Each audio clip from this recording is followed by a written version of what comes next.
Hello and welcome. In this video, we are going to look at the dynamic between victim and perpetrator as understood by the spiritual teacher Eckhart Tolle. This dynamic is not simply a social role or a historical pattern. In Tolle's teachings, it is understood as a deep structure within human consciousness, arising from the interplay of ego and what he calls the pain body. This dynamic manifests most visibly in interpersonal relationships, but it begins and is maintained through the interplay between thoughts and emotions. This dynamic is not confined to obvious acts of violence or conflict.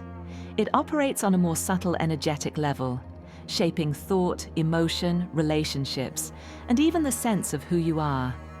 By framing this dynamic as victim-perpetrator, we are able to recognize it where it otherwise remains unconscious. Learning to do so is a crucial step toward letting go of the reactive patterns of thoughts and behavior that govern most people's lives. When emotional pain is not fully met and released in the moment it arises, it doesn't simply disappear. It remains within the system as an energetic residue. Over time, this accumulated pain becomes what Tolle calls the pain body, a semi-autonomous energy field that lives within, often dormant but always ready to activate. Its existence depends on continued emotional pain, so when it awakens, it seeks to draw you into experiences that replicate past suffering. It does this either by pushing you to adopt the role of the victim, or by turning you into the one who causes pain, or, in some cases, both. Whether you look at the pain body as Tolle does or not, if you manage to remain present enough in an emotionally painful situation, you can see how there is something in you that latches onto the situation and feeds into the emotional state. This is especially true if there are one or several other people involved. You may find yourself driven toward sorting things out and getting to the bottom of things by asking angry questions and interpreting every answer in the worst possible way. The pain body feeds on pain, and it doesn't care which direction the energy flows. It can push you to relive old wounds over and over again in your thoughts, rehearsing how you were wronged, how unfair life is, or how others have failed you. This mental repetition is not just a habit of memory. It is the way the pain body stays alive. At other times, the same pain body may surface through anger, irritation, or even violence, turning you into the source of suffering for others. The same energy fuels both sides of the equation. What changes is the form of its expression. Many people unconsciously identify with their pain body, confusing its reactions with their true self. This identification is strengthened by the ego, which uses emotional pain to craft a sense of identity. The story of what has been done to you becomes the story of who you are. You become the one who was abandoned, betrayed, ignored, insulted. In short, the story of being a victim. Even if the situation happened years ago, the mind keeps it alive, often embellishing it further. This story draws attention, whether through sympathy, outrage, or even internal self-pity, and attention to the ego means validation. That attention may come from others or be generated in the privacy of your thoughts, but either way, it reinforces the identity of the one who suffers. What complicates this is that the ego does not actually want resolution. If the pain were to dissolve, so too would the sense of self that has been built around it. So even while you say you want peace, part of the mind is secretly invested in keeping the grievance alive. The complaint, the resentment, the outrage, these become fuel not just for the pain body, but for the ego's very existence. Grievances are not just moments of pain. They are systems of thought and emotion that create a continuous state of being against. You may find yourself constantly offended, always misunderstood, perpetually burdened by the behavior of others. While this may feel like justified awareness, Tolle points out that it is more often a form of unconscious addiction. Complaints become internal affirmations of self-righteousness. You are right, and the world is wrong. This not only inflates the ego, but distorts perception, relationships, and even one's view of the present. A grievance is an active tether to the past. When you carry one, you are not meeting this moment fully, because part of your energy is stuck in what happened before. This backward focus colors everything you experience, leading to misinterpretations and even recreations of old conflict. The longer a grievance is kept alive, the more it becomes a feature of your personality. It starts to inform how you speak, how you react, how you see yourself in relation to others. It is no longer just a reaction. It becomes who you believe you are. This is the hidden mechanism behind the victim role. When you identify as the victim, your attention is no longer on the present, but on the story of injustice. Even a small criticism, a missed message, or a vague tone in someone's voice can be enough to reactivate old pain.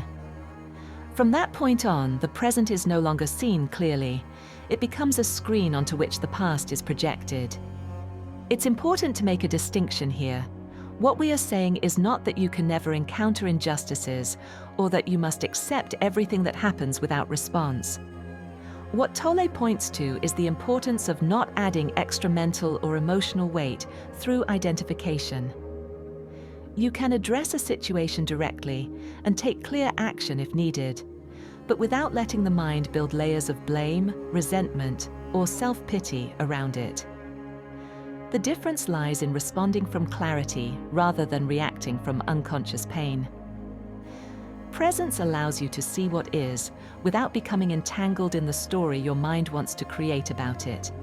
It's important to understand that this is primarily about how you treat things in the privacy of your mind, even if it will have an effect on how you respond to situations and people. In essence, you are taking your power back from the reactivity of the ego so that you can take conscious action from a place of clarity and presence. The opposite role of the victim, the perpetrator, often emerges from the same unresolved pain. When the pain body becomes active and finds no immediate outlet, it can erupt outwardly through blame, aggression, or manipulation. You may lash out, provoke conflict, or create emotional turbulence for no obvious reason. You may even believe you are defending yourself, when in fact you are reacting not to the moment, but to a deep reservoir of pain that has been waiting for release. This goes back to what we were talking about in the beginning. There is something in Tolle's terminology, the pain body, that feeds on negative emotions and wants to be at war with the world, and it doesn't care if it gets its way through defensiveness or attack. It is important to realize that this usually happens more or less unconsciously. A person can find all kinds of ways to justify their hurtful behaviors, for example by calling them harmless fun, or feeling the need to get others before they get them. Seldom is a person in the perpetrator role self-aware enough to understand that what is causing the behavior is the pain body's addiction to drama or violence, and the negative emotions that come from it. In many relationships, these roles play out unconsciously, with each person's pain body drawn to the others in a strange energetic match. Tolle notes that what may feel like love or attraction is sometimes the resonance of mutual pain. One person may be conditioned to take the role of victim, while the other is prone to become the source of pain. This may switch from moment to moment, but the underlying dynamic remains the same. Instead of presence and connection, the relationship becomes a repetition of inherited patterns, often passed down through generations. You may also experience the swing between roles within yourself.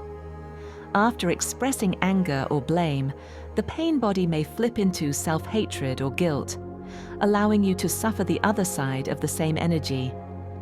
Whether it's rage directed at others or shame directed inward, the emotional charge serves the same function: to keep the pain alive and the ego intact. And because the mind does not recognize this as a cycle, it justifies each turn with a new story, reinforcing the illusion of being trapped. Again, you are reminded of the importance of turning your focus toward what is going on inside your mind to see these processes in action. since these roles are usually sustained without awareness. In many cases, the pain body lies dormant, waiting for the right trigger. This could be a voice tone, a gesture, a familiar phrase, or a passing memory. Like a cat pretending to sleep while listening for prey, the pain body is alert, always scanning for opportunities to reassert itself. When it finds one, it rises quickly, often before the conscious mind realizes what is happening. A seemingly small moment becomes the stage for a much larger eruption, one that makes little sense to anyone outside the energetic dynamic. However, when you are caught in it, it feels like reality itself. That tone of voice was definitely condescension. And he or she always does this. In fact, here are a whole host of memories that prove the situation is exactly the way your mind is telling you. And so on. As stated in the beginning, recognizing this process is the beginning of freedom. You begin to step out of the role of victim or perpetrator the moment you become aware of the voice in your mind, the one repeating old stories, rehearsing past wounds, or preparing a new attack. As soon as you observe it, you are no longer completely caught in it. You become the space in which the voice arises, not the voice itself. You are no longer identified with what the voice is telling you. This is what Tolle calls presence, the simple awareness of awareness. From that space, the entire pattern begins to weaken. If you understand this, you also understand an important part of what identification is and why it is so detrimental. This awareness is not about suppression. It does not mean denying what you feel or pretending not to be hurt. Instead, it involves meeting the pain without becoming it. You allow it to be seen, felt, and witnessed without turning it into identity. You let the energy move through you without fueling it with new thoughts or old narratives. The pain body cannot survive this level of attention. It begins to lose strength, like a fire running out of oxygen. This is, in other words, about taking responsibility for our reactions, and doing so because this is the way to inner peace. Again, to learn to see the dynamic for what it is, take a step back from it and make a conscious choice instead of reacting. In the beginning, this is not easy, and you will fall many times. Sometimes you simply forget this altogether as you get caught up in an emotional storm. Other times you remember, but you still cannot do anything but helplessly watch yourself act out the same patterns even though you know better. As long as you become aware of it, whether it is while it's happening or afterwards, this is still progress. Now, it is important to recognize that being in the role of victim or perpetrator does come with a payoff. As we've touched upon, this pattern of thinking, speaking, and behaving can give us a false sense of superiority. We feel justified in our anger and resentment. And we feel powerful when we can put others in their place or manipulate them into doing what we want them to do. But in the end, all we do is feed the ego and the pain body.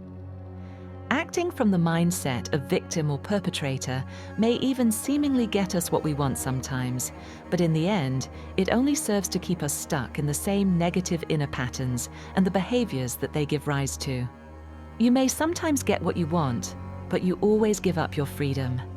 Forgiveness arises naturally when this process unfolds. It is not a decision made to be noble or to please others. It is the direct result of seeing clearly. When you realize that holding on to a grievance only strengthens the false self, the motivation to hold it dissolves.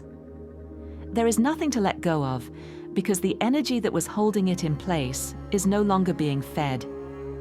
In that space, something new opens. Presence, spaciousness, and even compassion. Not just for others, but for the part of you that once believed it needed the pain. Living without these roles does not mean becoming passive or that you stop caring. You still respond to life, but no longer from a place of reactivity or self-definition. You are not pretending to be calm. You simply are no longer driven by the pain that used to animate your reactions. This allows for a new kind of connection, one not shaped by the past, but informed by presence. There may still be pain. The energy field of the pain body may arise from time to time, especially when certain memories or relationships are stirred. But your relationship to it has changed. You no longer confuse it with who you are. You see it as movement within consciousness, not a fixed truth about yourself or your life. This allows you to care deeply and to feel fully without being imprisoned by the structures that once defined you. In the end, the victim-perpetrator dynamic is not just a psychological or emotional pattern. It is a manifestation of unconsciousness, a reflection of the mind's tendency to create identity from pain. But when you bring the light of presence to it, you no longer need that pain to define you. You begin to discover a deeper, truer dimension of yourself that has always been there. It was just hidden behind layers of unconsciousness and false programming. This dimension was never wounded, never the cause of suffering, and never the effect. In that discovery, both roles fall away, and only being remains. In summary, the victim-perpetrator dynamic, as described by Eckhart Tolle, arises from the interplay of ego and the pain body, an energy field that thrives on emotional pain. This dynamic shapes thoughts, emotions, relationships, and the very sense of self. The pain body feeds on suffering and can keep you trapped in cycles where you either absorb pain as a victim or inflict it as a source.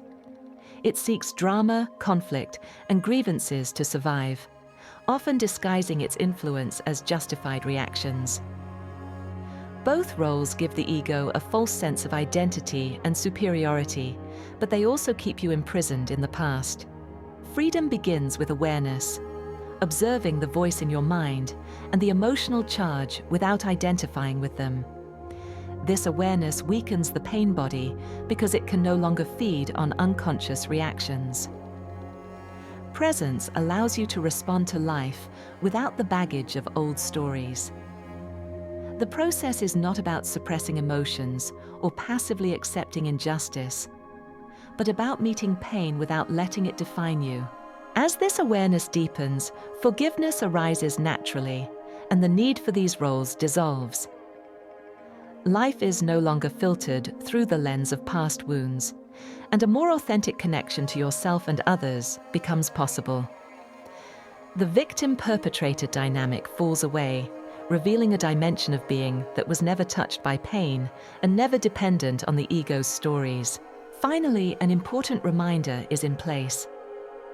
What we are talking about is uncovering a pattern of thinking, speaking, and acting that previously has been unconscious. Merely becoming aware of the pattern, as with all dysfunctions of our minds, is the most important step toward changing it. It is a pattern that is part of the human condition, and as such, it is entirely normal to have it playing itself out. However, it is easy to fall into other dysfunctional patterns once we become aware of this one. Patterns such as guilt, shame, and self-blame.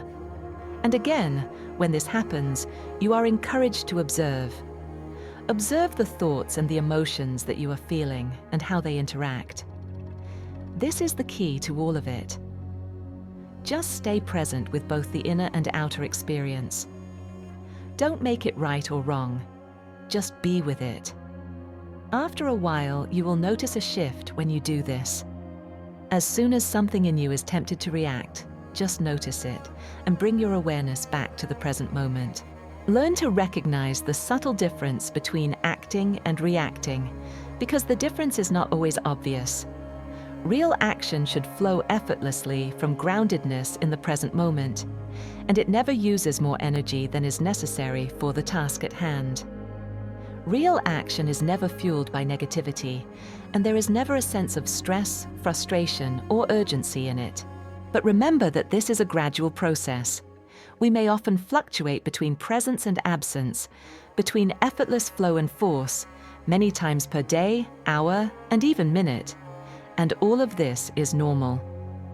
When you notice that you've slipped, just bring your awareness back to the present moment and observe whatever you find without attachment or reactivity. That is all you have to do, over and over again. This is the difference between doing and being. It is very simple, and in a sense it is easy. It is much lighter than the old way. But since the old way is what you've been practicing unconsciously for most of your life, it usually takes time to unlearn it, even if it is as simple as making a shift on the inside. You've now reached the end of the video. Remember to like and subscribe, and check out the description and comment section to see other things that we do. Thank you for your time.